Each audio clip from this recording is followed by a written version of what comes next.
A crime wave is sweeping the U.S. Did ending the cash bail system cause it?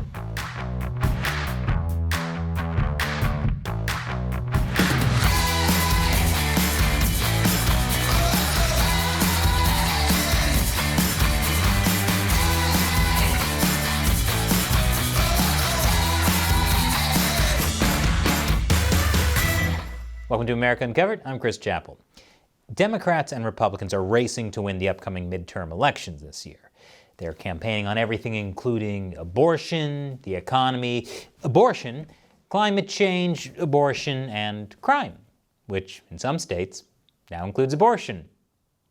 But many say crime will be a huge issue in the midterms, and bail reform is a new flashpoint in midterm messaging on crime.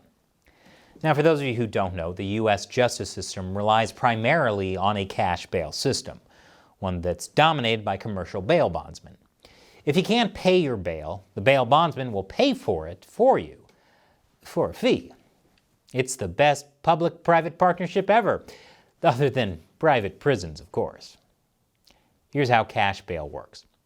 Whenever someone gets arrested, a judicial officer, usually a judge, decides whether that person can be released from custody before going on trial. If the judge allows pre-trial release, a condition is set.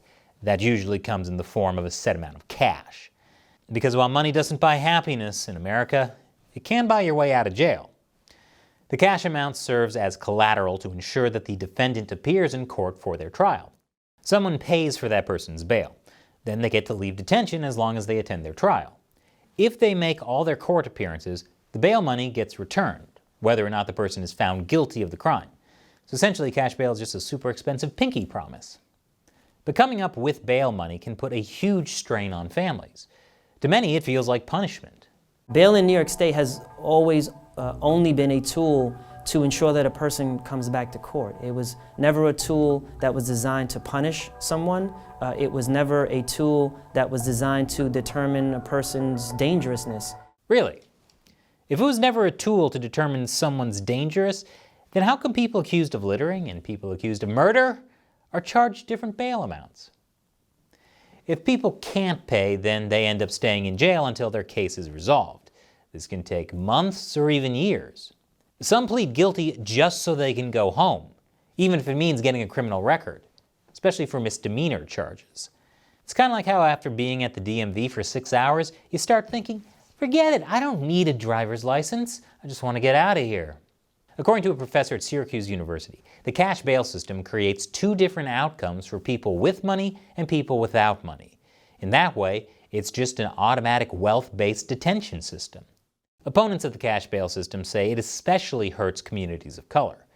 According to the Prison Policy Initiative, a crime justice reform advocacy group, Black and brown defendants are at least 10 to 25% more likely than white defendants to be detained pre-trial or to have to pay money bail. They also are less likely to be able to afford it. All this is why critics say cash bail is the leading cause of the mass incarceration crisis in the United States. Many states and districts have tried to fix this with bail reform, mostly ending cash bail.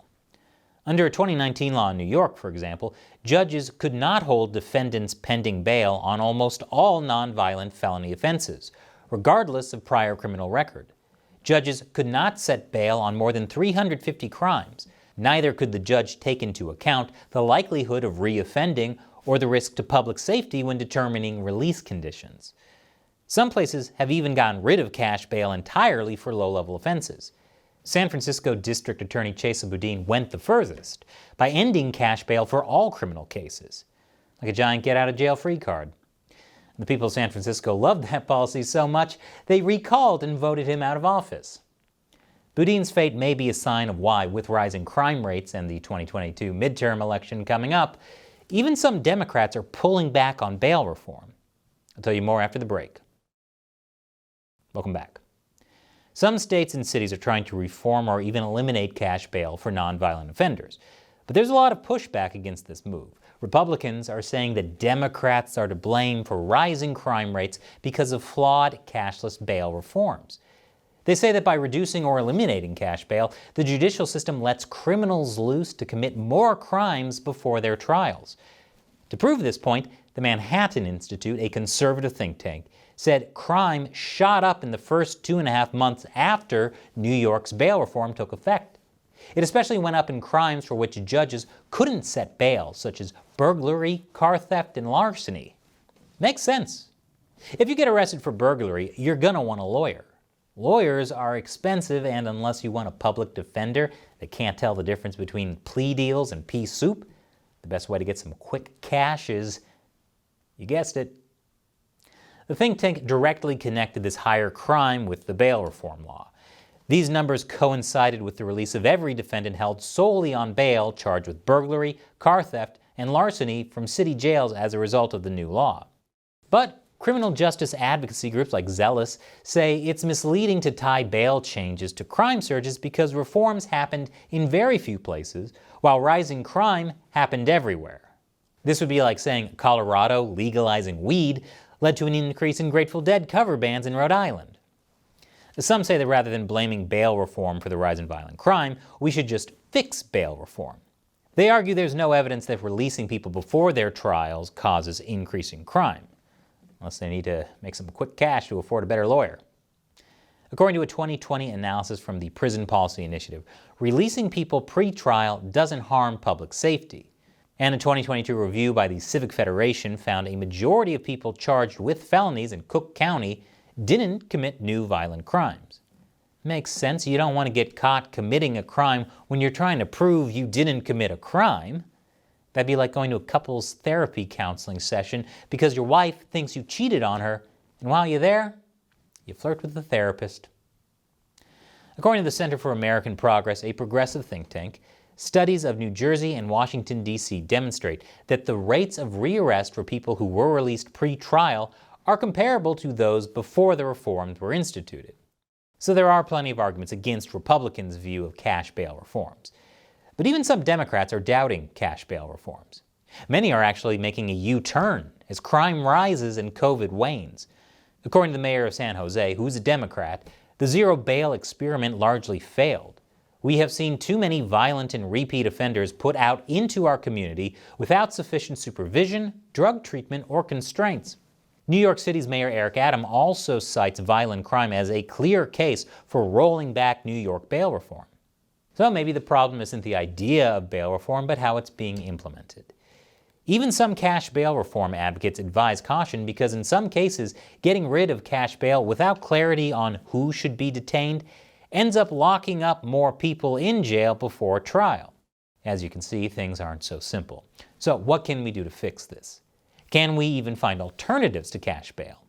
And please, don't say crypto bail. That would hurt everyone besides dudes with man buns named Lars. One idea is to use a scoring system that predicts the chances that a person will show up to their court dates or commit a new crime if released. Some risk assessment bail systems even use computer algorithms, data analytics, and machine learning to calculate risk ratings. But this is criticized for lacking transparency and for perpetuating bias against blacks. Algorithms aren't transparent?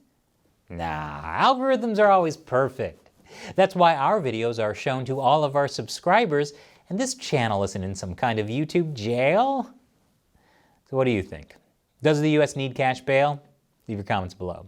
And if you like this show, remember that we rely mainly on direct support from viewers like you.